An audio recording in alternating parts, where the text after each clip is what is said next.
शिव महापुराण विदेश्वर संहिता 11वां अध्याय।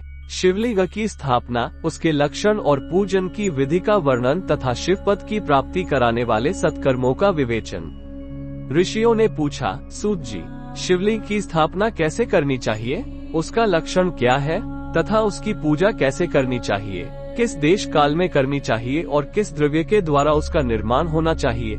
सूत जी ने कहा, महर्षियों, मैं तुम लोगों के लिए इस विषय का वर्णन करता हूँ। ध्यान देकर सुनो और समझो। अनुकूल एवं शुभ समय में किसी पवित्र तीर्थ में, नदी आदि के तट पर अपनी रुचि के अनुसार ऐसी जगह शिवलिंग की स्थापना करनी चाहिए जहाँ नित्य पूजन हो सके।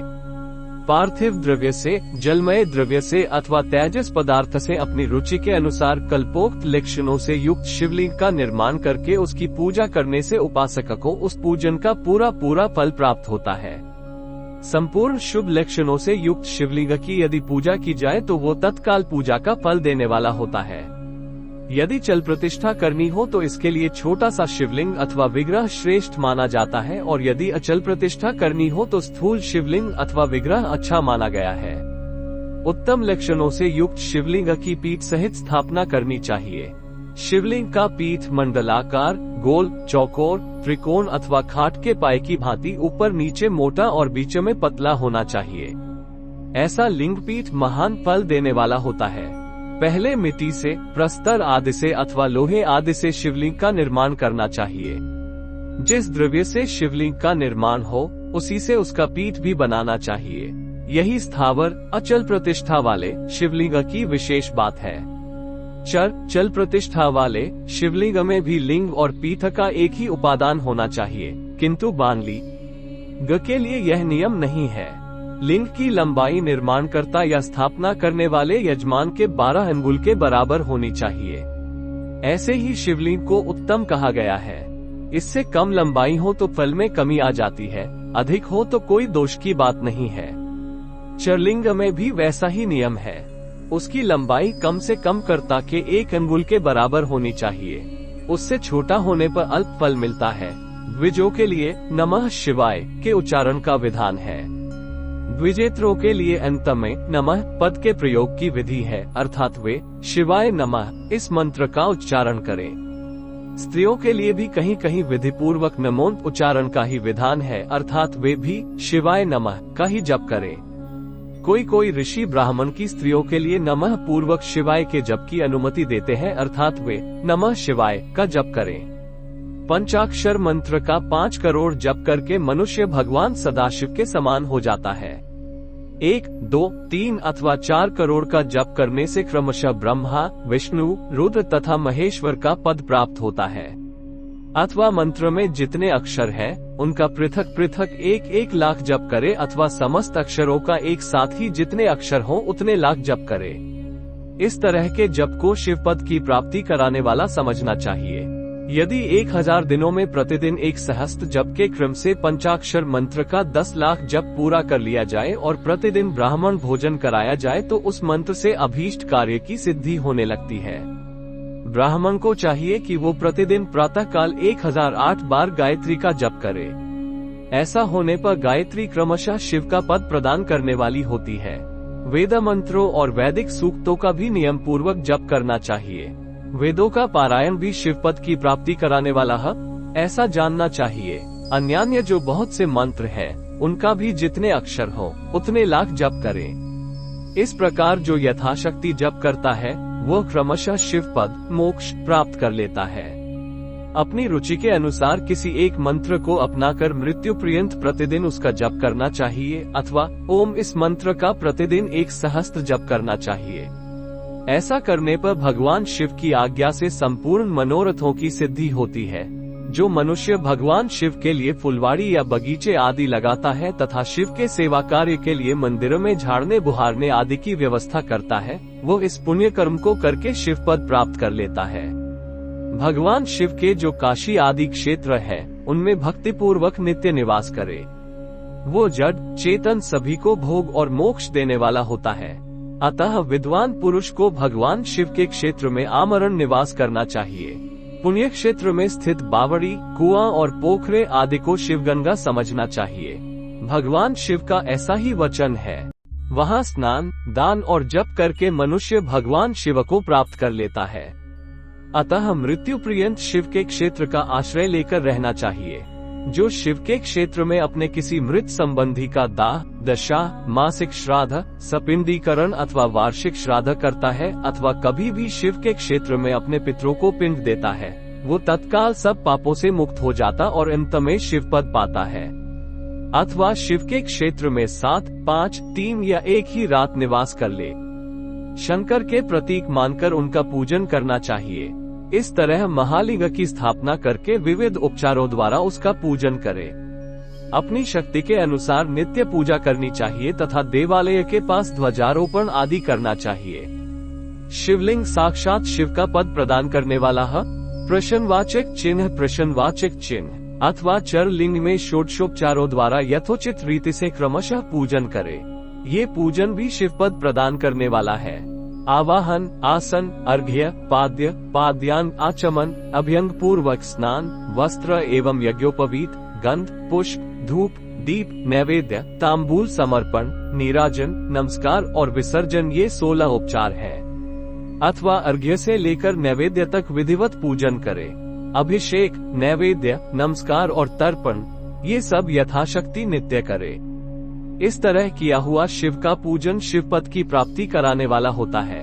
अथवा किसी मनुष्य के द्वारा स्थापित शिवलिंग में, ऋषियों द्वारा स्थापित शिवलिंग में, देवताओं द्वारा स्थापित शिवलिंग में, अपने आप प्रकट हुए स्वयंभूलिंग में तथा अपने द्वारा नूतन स्थापित हुए शिवलिंग में भी उपचार समर्पण पूर्वक जैसे तैसे पूजन करने से या पूजन की सामग्री व देने से भी मनुष्य ऊपर जो कुछ कहा गया है वो सारा फल प्राप्त कर लेता है। क्रमशः परिक्रमा और नमस्कार करने से भी शिवलिंग शिव पद की प्राप्ति कराने वाला होता है। यदि नियम पूर्वक शिवलिंग का दर्शन मात्र कर लिया जाए तो वह भी कल्याणप्रद होता है।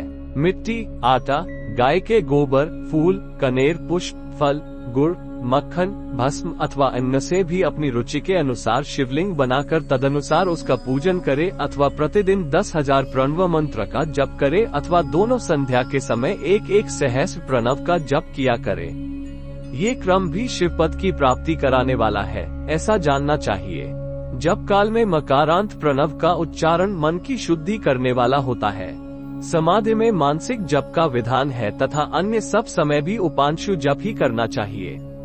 नाद और बिंदु से युक्त ओंकार के उच्चारण को विद्वान पुरुष समान प्रणव कहते हैं। यदि प्रतिदिन आदर पूर्वक 10,000 पंचाक्षर मंत्र का जप किया जाए व दोनों संध्याओं के समय 1-1 सहस्र का ही जप किया जाए तो उसे शिव पद की प्राप्ति कराने वाला समझना चाहिए। ब्राह्मणों के लिए आदि में प्रणव से युक्त पंचाक्षर मंत्र अच्छा बताया गया है। कलश से किया हुआ स्नान, मंत्र की दीक्षा, मातृका का न्यास, सत्य से पवित्र अंतःकरण वाला ब्राह्मण तथा ज्ञानी गुरु इन सबको उत्तम माना गया है। द्विजों के लिए नमः शिवाय के उच्चारण का विधान है। द्विजेत्रों के लिए अंत में नमः पद के प्रयोग की विधि है, अर्थात वे शिवाय नमः इस मंत्र का उच्चारण करें। स्त्रियों के लिए भी कहीं कहीं विधि पूर्वक नमोन्त उच्चारण का ही विधान है, अर्थात वे भी शिवाय नमः का ही जप करें। कोई ऋषि ब्राह्मण की स्त्रियों के लिए नमः पूर्वक शिवाय के जप की अनुमति देते हैं, अर्थात वे नमः शिवाय का जप करें। पंचाक्षर मंत्र का 5 करोड़ जप करके मनुष्य भगवान सदाशिव के समान हो जाता है। 1, 2, 3 अथवा 4 करोड़ का जप करने से क्रमशः ब्रह्मा, विष्णु, रुद्र तथा महेश्वर का पद प्राप्त होता है। अथवा मंत्र में जितने अक्षर हैं, उनका पृथक पृथक 1-1 लाख जप करे अथवा समस्त अक्षरों का एक साथ ही जितने अक्षर हों उतने लाख जप करे। इस तरह के जप को शिव पद की प्राप्ति कराने वाला समझना चाहिए। यदि 1000 दिनों में प्रतिदिन 1 सहस्त्र जप के क्रम से पंचाक्षर मंत्र का 10 लाख जप पूरा कर लिया जाए और प्रतिदिन ब्राह्मण भोजन कराया जाए तो उस मंत्र से अभीष्ट कार्य की सिद्धि होने लगती है। ब्राह्मण को चाहिए कि वो प्रतिदिन प्रातः काल 1008 बार गायत्री का जप करे। ऐसा होने पर गायत्री क्रमशः शिव का पद प्रदान करने वाली होती है। वेद मंत्रों और वैदिक सूक्तों का भी नियम पूर्वक जप करना चाहिए। वेदों का पारायण भी शिव पद की प्राप्ति कराने वाला है, ऐसा जानना चाहिए। अन्यान्य बहुत से मंत्र हैं, उनका भी जितने अक्षर हो उतने लाख जप करें। इस प्रकार जो यथाशक्ति जप करता है वो क्रमशः शिव पद मोक्ष प्राप्त कर लेता है। अपनी रुचि के अनुसार किसी एक मंत्र को अपनाकर मृत्यु पर्यंत प्रतिदिन उसका जप करना चाहिए, अथवा ओम ओम इस मंत्र का प्रतिदिन 1 सहस्त्र जप करना चाहिए। ऐसा करने पर भगवान शिव की आज्ञा से संपूर्ण मनोरथों की सिद्धि होती है। जो मनुष्य भगवान शिव के लिए फुलवाड़ी या बगीचे आदि लगाता है तथा शिव के सेवा कार्य के लिए मंदिरों में झाड़ने बुहारने आदि की व्यवस्था करता है, वो इस पुण्य कर्म को करके शिव पद प्राप्त कर लेता है। भगवान शिव के जो काशी आदि क्षेत्र है, उनमें भक्ति पूर्वक नित्य निवास करे। वो जड़ चेतन सभी को भोग और मोक्ष देने वाला होता है। अतः विद्वान पुरुष को भगवान शिव के क्षेत्र में आमरण निवास करना चाहिए।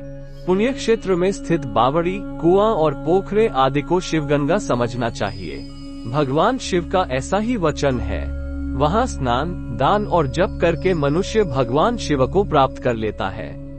अतः मृत्यु पर्यंत शिव के क्षेत्र का आश्रय लेकर रहना चाहिए। जो शिव के क्षेत्र में अपने किसी मृत संबंधी का दाह, दशा, मासिक श्राद्ध, सपिंडीकरण अथवा वार्षिक श्राद्ध करता है, अथवा कभी भी शिव के क्षेत्र में अपने पितरों को पिंड देता है, वो तत्काल सब पापों से मुक्त हो जाता और अंत में शिव पद पाता है। अथवा शिव के क्षेत्र में 7, 5, 3 या 1 ही रात निवास कर ले। ऐसा करने से भी क्रमशः शिव पद की प्राप्ति होती है। लोक में अपने अपने वर्ण के अनुरूप सदाचार का पालन करने से भी मनुष्य शिव पद को प्राप्त कर लेता है। वर्णानुकूल आचरण से तथा भक्तिभाव से वह अपने सत्कर्म का अतिशय फल पाता है। कामना पूर्वक किए हुए अपने कर्म के अभीष्ट फल को शीघ्र ही पा लेता है। निष्काम भाव से किया हुआ सारा कर्म साक्षात शिव पद की प्राप्ति करने वाला होता है। दिन के 3 विभाग होते हैं, प्रातः, मध्याह्न और सायाह्न। इन तीनों में क्रमशः एक एक प्रकार के कर्म का संपादन किया जाता है। प्रातः काल को शास्त्र विहित नित्य कर्म के अनुष्ठान का समय जानना चाहिए। मध्याह्न काल सकौम कर्म के लिए उपयोगी है तथा सायं काल शांति कर्म के न उपयुक्त है, ऐसा जानना चाहिए। इसी प्रकार रात्रि में भी समय का विभाजन किया गया है। रात के 4 प्रहरों में से जो बीच के 2 प्रहर है, उन्हें निशीथ काल कहा गया है। विशेषतः उसी काल में की हुई भगवान शिव की पूजा अभीष्ट फल को देने वाली होती है। ऐसा जानकर कर्म करने वाला मनुष्य यथोक्त फल का भागी होता है। विशेषतः कलयुग में कर्म से ही फल की सिद्धि होती है। अपने अपने अधिकार के अनुसार ऊपर कहे गए किसी भी कर्म के द्वारा शिवाराधन करने वाला पुरुष यदि सदाचारी है और पाप से डरता है, तो वह उन कर्मों का पूरा फल अवश्य प्राप्त कर लेता है। ऋषियों ने कहा, सूत जी, पुण्य क्षेत्र कौन कौन से हैं, जिनका आश्रय लेकर सभी स्त्री पुरुष शिव पद प्राप्त कर ले, ये हमें संक्षिप्त से बताइए। आगामी वीडियो में हम विदेश्वर संहिता के 12वें अध्याय को सुनेंगे। यदि आप हमारे चैनल पर नए हैं तो कृपया हमारे चैनल को सब्सक्राइब करें और साथ ही बेल आइकॉन बटन पर क्लिक करें ताकि आप हमारी नए वीडियोस की सूचना प्राप्त कर सके। हर हर महादेव।